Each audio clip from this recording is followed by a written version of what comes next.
What I'd like to do next is talk about the potential, complications associated with all these procedures. And again, if we just look at each individual one, the bladder neck procedure for complications is really that, number one, that it doesn't work. It's not tight enough, okay?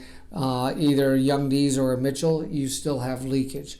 The bladder neck closure, that's again 90% successful to obtain dryness, but 10% of the time you'll actually have a little bit of leak out of there and you'll still have some wetness and require redo surgery. The bladder augmentation is incredibly successful for enlarging the bladder, 93% successful. 7% of the time it will not grow with the patient and they're going to require a redo augmentation or an additional adding on there. The problem with the bladder augmentation really has to do with mucus formation. So these have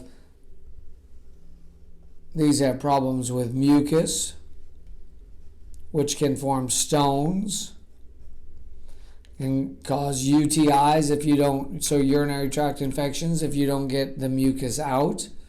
Long-term wise, there may be, some at 20 years, there may be some increased risk for a tumor.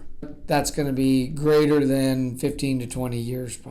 In rare cases, you would see it earlier, especially in a situation. If you use stomach, the tumor rate may be a little bit higher. So again, you can use small intestine, large intestine, or stomach to make the bladder bigger.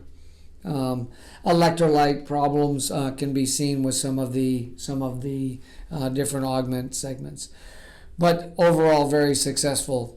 The risk of perforation, so if you do not catheterize this, you are definitely at risk for perforation. Sometimes we see that in the older adolescent kids that stop catheterizing, and again they just refuse to catheterize, and eventually the bladder would pop. The native bladder is much stronger than the intestinal bladder. So again, this is a high risk if you don't empty your bladder on a regular basis.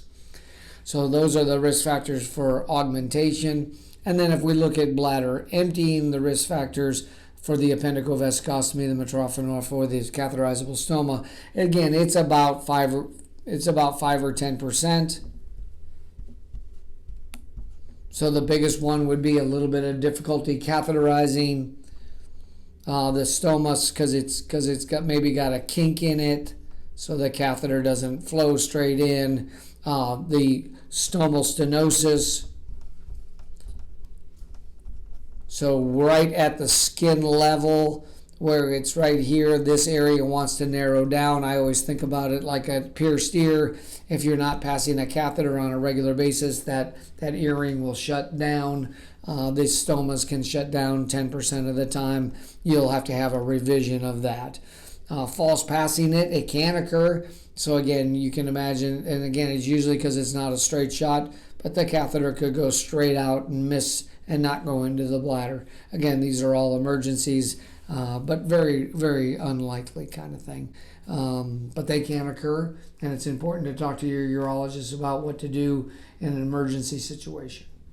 That's the procedures for continence and dry. If you have any questions, please contact us at OKC Kids Urology, and we'd be happy to help you. Thanks a lot. Bye.